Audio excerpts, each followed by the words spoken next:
button. Now we are actually live. It Now is we go live live. from Circle Leadership Studios all across Yes. the world, from Yes. Perth to Queensland. We are here live It again. is a special birthday edition. Can I do the thing? Where is it here? It's about here somewhere. Who's this guy? The birthday boy. Hey? Happy birthday to you. Happy birthday to you. Happy birthday, dear David, because he's everyone's favorite. His name is David, and David has a fun thing to say. Happy birthday to you. Hurrip, hurrip, hurrip, hurrip. Hey, yay! I don't know about everybody else, but I'm really glad that Dave was born something years ago and is now gracing us with his presence today and every day. Happy birthday, Dave! Thank you, and remember. True. Okay. All right. That's how we're playing today. We're pulling rank because it's your birthday. I'll let you be the boss today. No boss today. It says mum on the bottom of that, by the way. Yeah. Thought so. Yeah. It's not a dad mug. There it is. It's a mum mug. Yeah. That's so good. Well, happy birthday on behalf of everybody at Circle Leadership Global, all of our clients and everyone who loves and appreciates and adores you every day. So thank you for the work that you do in the world and who you are as a person. So we wish you the most amazing day today and every day. Thank you very much. And, as it's famously said, you're only as old as the woman you feel. And my wife keeps telling me she's 28, so I feel 28 today. Yes. Bit healthy and strong for a lifetime. Question, yes. The most important thing. Have you had cake for breakfast on your cake day? I haven't even had breakfast. I hope it doesn't come across on the thing here. My stomach is rumbling. I've been on, here it is, my birthday, and I've been on meetings since, I think, 6:30 this morning online, and then jumping onto this now at 8. So, yes, and then after this, I've got another call. Fortunately, also today, it would be remiss of me not to share. It happens to also be my 15th wedding anniversary, although my wife will never see this live stream most likely. But to my darling wife, happy anniversary, 15 years of putting up with me. I appreciate it. Tova. We love you. The only woman who can tolerate me so much at that level. It's a special woman indeed. And I won't say I've sent her. She's actually gone golfing this morning, which is great. So good. Yeah, no, it's awesome. And actually today we'll keep the special stuff going. Today is also my parents' 60th wedding anniversary. Oh, happy anniversary, Mr. and Mrs. Dave. Yes. Neville and Jackie, it's their 60th wedding anniversary today. So we got married on the same day as their anniversary, which also is the same day of my birthday, which has always been awesome. So for my parents, I've said, my present to you is my presence. And for 56 you're years, welcome. 60 years, you're welcome. Every anniversary. Did you get your parents a present? No, my presence is their present. Me being born on their anniversary is, anyway. So it's a big special day in the Clare family, Clare household. 2 anniversaries on a birthday. It kind of goes mom and dad's anniversary, our anniversary, and then my birthday. And might I say, David, on your birthday, I just want to keep saying David, you're looking really sharp, sir. Looking fit, healthy, and strong. How are you feeling? Because you look great. Really vital and vibrant. Yeah, no, I'm feeling awesome actually. Like it's I was on a call earlier. We were talking about this because someone let the cat out of the bag. That it was my birthday today. Might have been me. I'm not sure. Second favorite day of the year. Before Christmas. Christmas is my favorite day of the year. Oh, I thought it was Super Bowl. Sorry, my mistake. No. That's like third after my birthday. But and then we were just talking about that. And I said, I've never been fitter, healthier, happier in my 50s than I was like back when I was 30 and stuff. Like to me, I don't know whether you start to appreciate it more or whatever, but I've certainly, from a health and well-being perspective, 100%. I'm very much so feeling really vibrant and excited about the next 30, 40 years. If I look back the last 35 or so years to when I was 21 and look forward into the next 35 years, I go, man, what can we do in the next 35 years, especially if I keep, fit, healthy, simple in the mind as I am, and with everything that's available to us in this world today. And I think here's my birthday message to everybody. So 35 years ago, I was 21. I have all that 35 years of experience and wisdom of all the failures and successes and all the things I've learned in that life now. And I have everything that's available to us in the world today. If I could take everything that's available to us in the world today and what will be available and that 35 years of wisdom and experience and project it into the next 35 years, what could I accomplish in my life? And that will take me to being virtually 90, 91. And I think easily I could live to that, touch wood, nothing else happens to me. That, especially with the advancements in modern science and technologies, and if I, my rusty old knees and my dodgy ticker and a few other things that I have to deal with in my life, but I will remain fit, strong, and healthy through to 90. What can I do in the next 35 years? So anyone who's in my age, not yours, but like my age bracket, Gen Xers, if you're listening to this or watching this, please understand that the future does not belong to the millennials. It does not belong to the Gen Zs. It does not belong to the Gen Ys. It belongs to the perennials, the everlasting generation. And that's a generation that's willing to last longer, right? So what I have with the millennials and all those don't have is that 35 years. I have as much as they have today, and they've got maybe longer going forward, but I've got the next 35 plus my last 35 and everything that's available to me today. This is why I remain vibrant, healthy, and excited about the future, because I've only just started. So when Tove asked me, am I going to retire? I said, I put new tires on a little while ago and I've retired already and I'm ready to go. Let's.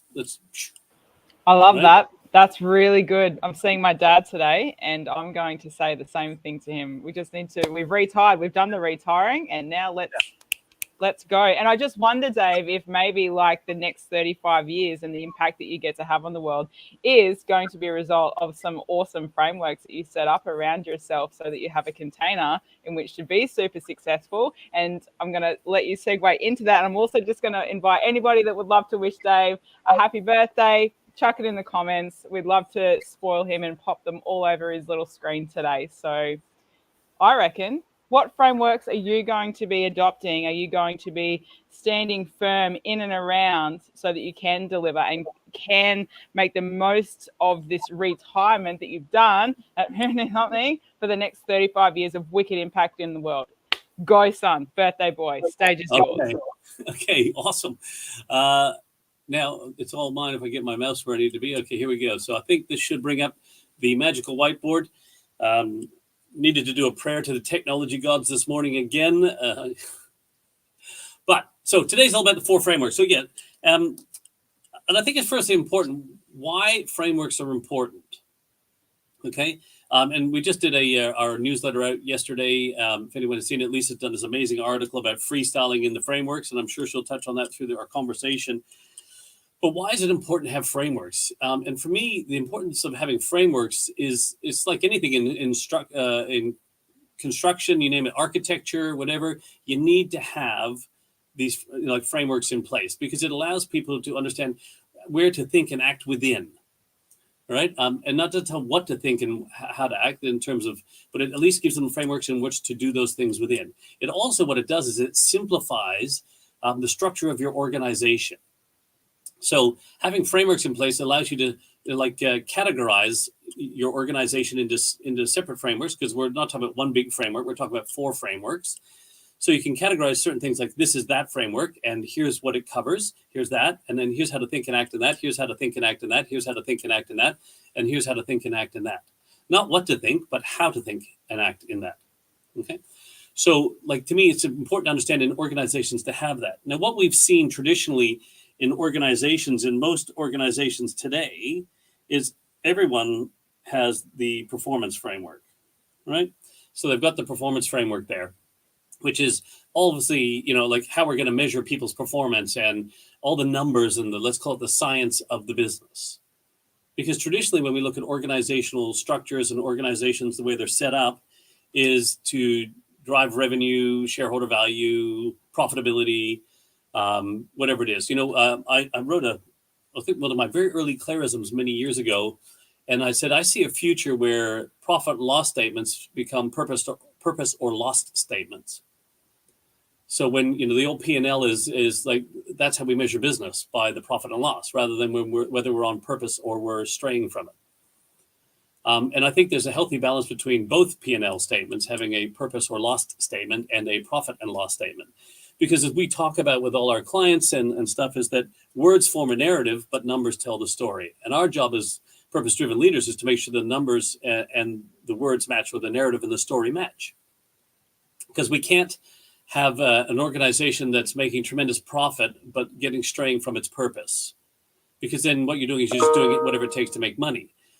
We don't want to have a company that's so solely focused on purpose that it doesn't have any fuel to get it to where it needs to go. Therefore, it will never be able to serve its purpose in the long run. Right? And also, nobody jumps out of bed in the morning and goes, geez, I can't wait to make the boss rich today. So if you're just basing it around a performance framework, you're missing out on all the other important things of your business.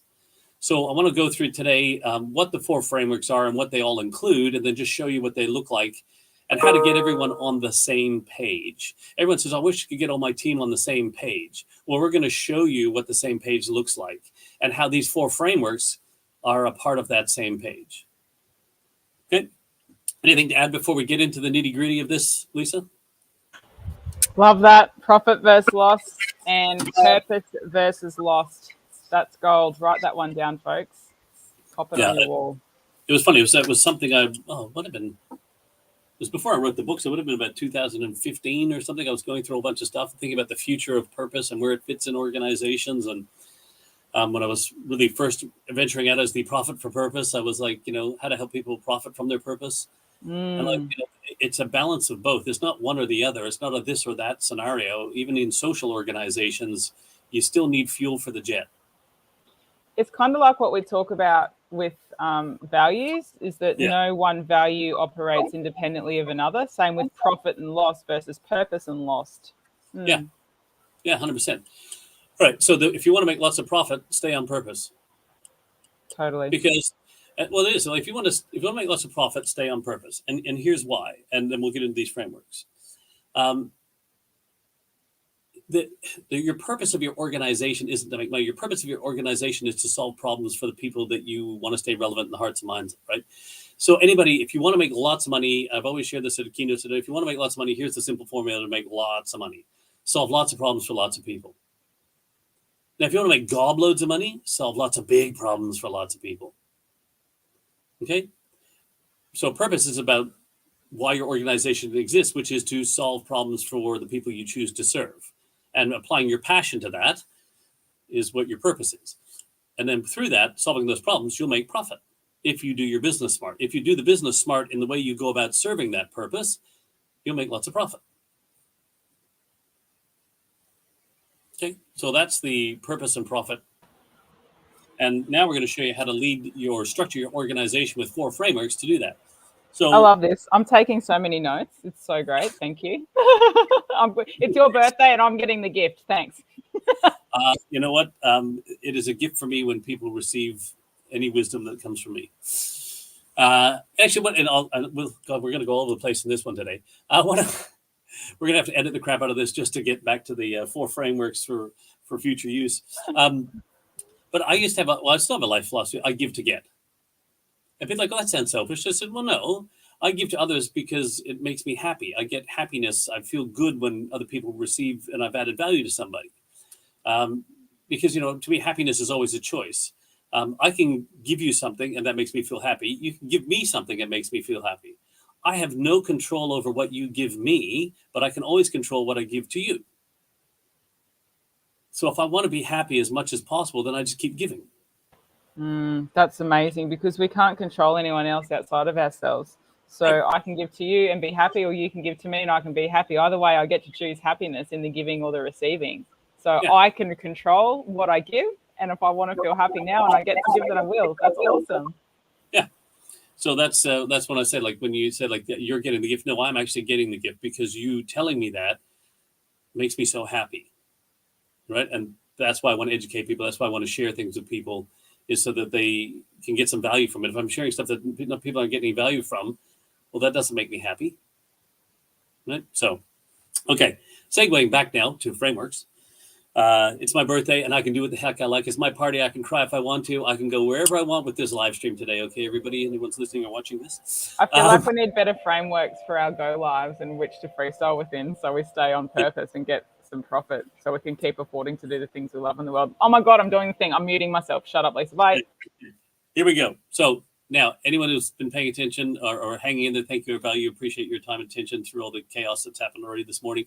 Now we're going to get into the meat and potatoes of this. So first framework we must have in place in our organization before performance. And I put these in order of which ones they need to happen in first, okay?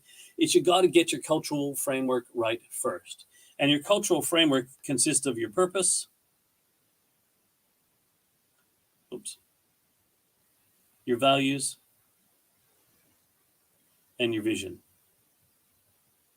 Okay, and here's why it requires those three things. Firstly, I think that the premise of my book Simplified was built on this. Actually, was there's three things that people want in an organization. You know, if you think about anywhere you want to work or you've worked in the past, then I think people are looking for these three things. And the first thing is they want something to believe in. So that your cultural framework needs to give them something to believe in. Then that is a sense of meaning to the work that I'm doing. And that's why it needs to have purpose. So purpose is a key, is the number one thing you need to have in your cultural framework. To me, it's the seed of culture. It's the first decision-making filter. Okay, so we need to have that purpose. So that's something to believe in. Then the second thing people want in an organization is they want to know that there's someone who believes in them. I want to know someone that I'm working with believes in me. And that is having a set of values that you can empower me to make smarter decisions through, which is why we need to have values in our organization and part of our cultural framework. And they're also the second decision-making filter in our business. All right. And we're not just talking about the fluffy values. We want to have values that I can use to make smarter decisions. Okay. And those are the unique thinking of our business. What makes us unique in the way we think about the problem we're here to passionately solve in the world. So now I have something to believe in, and I know I have someone who believes in me because my leader is empowering me to make those smarter decisions and bring my best self to work and do everything like that. Then the third thing that people want is someone to believe in, and that's a leader with a vision of the world that's bigger than all of us combined. And that's what having a vision is, and that's what your vision is, and it's the impact we're going to have on the world. So in your cultural framework, can you imagine having a purpose that engages people, gives them a sense of meaning, a set of values that can guide people to make smarter decisions and empower them to take more responsibility and ownership of the work that they're doing, and a vision that inspires them of a world that does not yet exist, that we're all working through every day, getting out of bed to come and fulfill this purpose through the lens of those values to have this impact in the world. Those are the three key ingredients of your cultural framework. Okay, so you need to get those things in place. And then this is where a lot of organizations, they have a culture on one side and a strategy on the other. And the old adage that came up, whatever the management guru was, might have been Drucker or whatever, says culture eats strategy for breakfast. And people have said for lunch and dinner. Now, the reason why that happens is because there's no alignment between culture and strategy. So what if we could create an actual alignment between culture and strategy where your strategy is born from culture? And I know this goes against conventional wisdom for a lot of people who've been told that, you know, culture is a part of strategy. And I think that's crap. I think culture, if you have the right culture in your organization, and then based on those three things that we talked about in that framework, will set up your framework for strategy. Because your first thing in your framework for strategy is mission. Okay, so this is where you create the alignment between culture and strategy, because vision is the impact we want to have on the world. Mission is just the next evolution of our business. And so when we set out our mission in terms of our strategy, what we want to do is say, who do we need to become as an organization to start creating the world that we see? Okay. And so if our strategy then is to become this organization that will create this world, then all we have to do is work out, well, what must be accomplished to show that we have become that organization? And by the way, for those of you wondering where profit sits, it'll be an objective or an input, not the end game. Our mission is to become this organization that creates that world, and that also helps us to evolve and stay relevant in the hearts and minds of the people we choose to serve. Okay, so now we've got a cultural framework, and our strategic framework is based on our missions and our objectives that we need to accomplish. Okay, so the two key ingredients in your fat fingers today, in your strategic framework are your mission and your objectives. Okay, we have a purpose to engage us, a set of values to guide us, a vision to inspire us, a mission to evolve us, and objectives to clearly identify that we have become that organization. So, and this is what helps us create the alignment between culture and strategy. Because the strategy isn't about how much money we can make. The strategy is how do we start creating the world, and how do we build the organization that's going to do that? So when Antoine Saint-Exupéry said, from a vision point of view, one of the best quotes on vision, if you want to build a boat, your organization, right? So if you want to build a boat, so let me just quickly do this. Here's the boat. We want to build the boat, right? It's a really bad vision of a sail. There's the boat. Okay. If you want to build a boat, don't gather the men and women to garnish the materials to do so. Give them a yearning for the vast and endless sea, and they'll do whatever the heck it takes to build the boat. Right? But you have to connect that yearning to the building of the boat. So now it makes sense as to why we need to build this business. And then in our strategy based on objectives over 3 years and 1 year, what are the things that we need to do in the next 3 years to show we become that? What do we need to do in the next 12 months to be on track for that in 3 years? Then the next framework we want to get into then is performance, where most people spend most of their time. But if you've done these ones right, now we're going to make sure we're measuring the right things. Because now we've worked out what we must focus on. So performance then is basically it's the key results for each of the objectives. And that's usually either a percentage, a number sign, or a dollar value. So for each of these objectives that we have up above, you would have three key results, the 3 hallmarks of what success looks like. So if we said, we must have a world-class team. So if this one of our objectives is to have a world-class team, well, what would be the key results? Well, we'd have a highly engaged, highly productive, and highly developed team. So we'd be able to look at their percentage of their engagement, their percentage of their productivity. Oh, don't do that. Should I apologize to the tech gods now? There we go. And then we could have like percentage productivity, and then their progress and their development plans could be a percentage as well.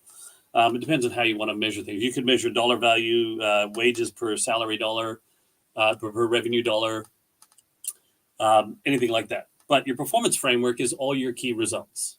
So we have a cultural framework, which has got the purpose, values, vision in it. We have a strategic framework, which has our mission and objectives in it. And now we have a performance framework that has all the key results in it for each of the objectives for the 3 years and the 1 year.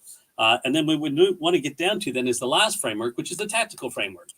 And this is the interesting part because most people, tacticals is basically it's how are we going to do all this? Now, in the past, what we've done is we look at how we're going to build this organization in the next 3 years.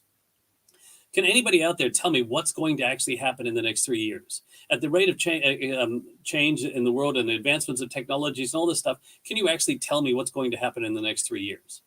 Most likely not. And even in the next 12 months, maybe not even in the next 90 days. We could probably take a wild ass guess at what's going to happen in the next 90 days. So why plan how we're going to do 3 years when we have no clue what's going to happen in 3 years? So when we're looking at this framework here, this is built on a what must be accomplished framework. And down here, we're going to get into how to, but we're only going to do that on 90 days. So our tactical framework will be based on the objectives for the next 90 days and the key results. So a combination of the strategy and performance at a 90-day level. And then we're just going to work at how to do that every 90 days. And this is when you get into what we call fast execution, where we're talking about an innate focus on what matters most. Okay, so we're going to focus on these 3 things, right? And then a system of accountability. So we're going to know who's going to be responsible for what, where, and when in each of the key results and each of the objectives. All right. And then we're going to have a simple plan. So a simple tactical plan on each of the key results. We'll have a simple tactical plan. Step 1, step 2, step 3, step 4, step 5. And then T is for transparency. So everybody can see what everybody's working on. Okay. So you'll have a cultural framework of purpose, values and vision, a strategic framework of mission and objectives, a performance framework of key results of percentages, numbers, dollar signs for each of the 3 and 1 year objectives. And then you'll have a tactical framework, which will be the 3 things you're going to focus on most, the key results of those, and how the heck we're going to do each of those key results every 90 days and only in 90-day cycles. I love that piece, Dave, the tactical how-to every 90 days, because if you open and you look at that as a macro level over a year, we're playing the game quarter by quarter. And as a netballer and anybody that's into sport or can relate from that sense, if I'm playing the game at the start of the first quarter, the scores are 0-0. The objective might be to win the game. The key result is to get the ball in the hole more times than the other team. But how I do that is going to be different every quarter. It's going to be how are we feeling? Did the other team have a player that's come on in the second quarter that wasn't there in the first quarter because they were running late and they're shooting hoops left, right, and center? Do we have any injuries? What was the score like in the fourth quarter? I love that the how-to on a 90-day cycle in a business sense is so closely related to the way that we play sport and do so many other things on a micro level. It's great. And this is I love the tactical piece, the how-to, and doing tactical planning with our clients, which I'm really excited to get into in the next couple of strongs. This is the stuff I love. Yeah, which is awesome. And you're bang on there. And what it made me think, one of the other components of this, that if you look at it from a science and psychology point of view in this, if you have the performance frameworks in place and it just, and you might have a tactical plan on how we're going to do all that stuff. If you're just really focused on these two frameworks, this gets back to human behavior. Okay. So you're taking these actions, right? What drives our behavior? What drives action, Lisa? The way we think. Right. So how we think determines how we act. Totally. As a person, think and grow rich, I think, therefore I am. So how do we know we're having the right thinking in our organization to drive the right behaviors in our organization? And that comes from making sure that we have the right values in our organization, because this is how we think around here, right? And I really love the values piece because, like you said before, values empower our people to make better decisions. It doesn't tell them what to think, it shows them how to think. And every great decision that somebody else makes in our business is A, one, I don't have to fix up, or B, I don't have to come up with it myself. How good's that? Yeah. Well, my one of my favorite little things is that if I have to do the thinking for both of us, one of us is redundant. Okay. So when you look at this here, and like that to me is one of the important things to understand. Right. So this is why you have to have these frameworks. And also to your point, and whilst, Simon Sinek shares with us this beautiful thing about the infinite game and there's no winners and losers and all this sort of stuff. But in business, when you're competing against another organization, which organization is the one that wins? The one that outbehaves the other. 100%. And what drives behavior? The way we think. So you can have all this performance framework and everything in place and all that sort of stuff. But if you want to win, you got to have the right thinking in your organization that drives the right behaviors, and then lead, live, and love that shit every day so that you can outperform other organizations or anyone else. Or, hey, you should just perform at the highest level because your clients deserve it. There's a radical thought. All right. and do it at that level because that's what your clients deserve. Right. And so we need to make sure that we are including culture and strategy. If you get the culture right, the strategy is born from that. Then we get the strategy right. Then the performance, we're measuring the right things. And then your brain already knows how to do the how-to stuff. I can just sit there and go, hey, here's an idea. How do you think we should do it? And I guarantee you we can come up with hundreds of ideas how to do it. The secret to any of this is then going to say, let's take that unique power our brain has and put it to the right things. If I already know my brain can do that, then let's just spend some time and get the right things and then put our brain to work on that. And that's how you execute at a far greater rate, because we're working on the right things, that innate focus on what matters most and letting our brain do what it's supposed to do. Now, I want to share one more thing before we wrap up on this stream. So I want to do that. I'm going to go stop that screen, share this screen, which is here. And when you look at all those four frameworks in play, what we have is what we call the Business Evolution Roadmap. So I'll just make this a little bit wider. So we talk about your cultural framework. So your purpose, why does your business exist? Your values, how do we uniquely think about that? Your vision, all right? What's the world going to look like? So we have those through the cultural framework. Then you go, well, if that's the world we see, who do we need to become in the next 3 years to start creating that world that we see? This is the beginning of the strategic framework. So we would need to become that. Well, what must be accomplished to show that we've become that in 3 years and in 1 year? And then we move into the performance framework, which goes, well, how would we know we've achieved those things? What key results would we have in place? So when we talked about having that epic team or whatever, they'd be highly engaged, highly productive, and all developing their butts off, right? They're all learning at a rapid rate.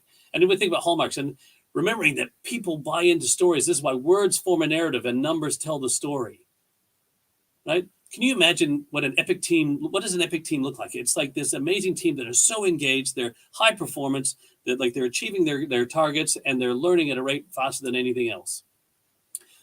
Then we just need to measure that, right? So there's your performance frameworks. And then we get down to here, what are the 3 things we must focus on this quarter? How would we measure each of those? And then down here in the blank space is when we put in the plan to achieve each of these key results.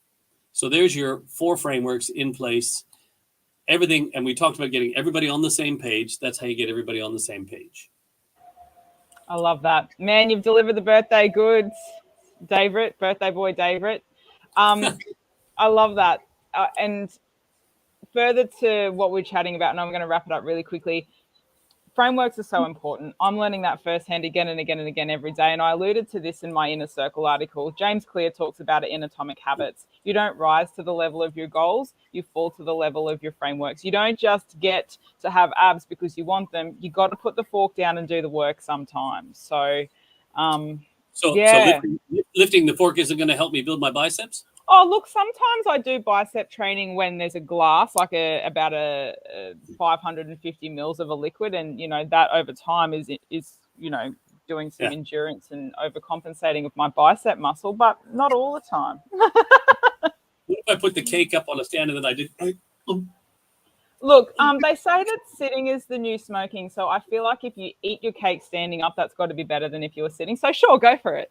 Oh, no, I just put it on the edge of the table and I'll do crunches and I'll crunch up and take a bite. And then I'll crunch up and take a bite. So I'm working on my abs at the same time. I couldn't think of anything worse, but you do you, champ. All right. Well, I thought we should end this in some craziness the way it started today. Thank you so much. Anybody who we've got a workbook, like a but not the fast the 4 frameworks. So much stuff to give away. There is. 4 framework workbook that goes through sort of the stuff that we went through, allows some space for you to start thinking about these things for yourself. If you'd like a copy of that, they'll be sent out on Sunday. Just put a little hashtag 4 frameworks, the number 4 or the letters FOUR, doesn't matter. 4 frameworks in this live feed or on any of our posts or the newsletter, and we'll make sure that you get a copy of the workbook sent to you straight away. It looks really good. I've had a bit of a sneak peek of that, and that it is a cracking resource. So if you want it, if you're wondering if you want it, you'll want it. Mm-hmm. All right. And it'll be a lot easier to go through than this. Like you can cut through the first half of this live stream and then just watch this and have the workbook in front of you. So you only have to spend about 15 minutes of this live stream working through that. Hashtag keeping it real. Yeah. Well, if nothing else, we love to have fun here at Circle Leadership. So Lisa, thank you so much for my lovely birthday message. Much appreciated. Value having you as part of our team and in my life. And thank you so much for that. And everyone who paid attention today and any of our stuff, once again, we do value your time and attention because we know that you could put it elsewhere and you've shared it with us and put up with our antics today. So that is a special gift to me on my birthday. So thank you very much. And happy anniversary, you and Tova, and happy anniversary, Mr. and Mrs. Dave. Yeah, better make sure I do something for that. Thanks for the reminder. Okay. Much love. Happy all the things. Bye.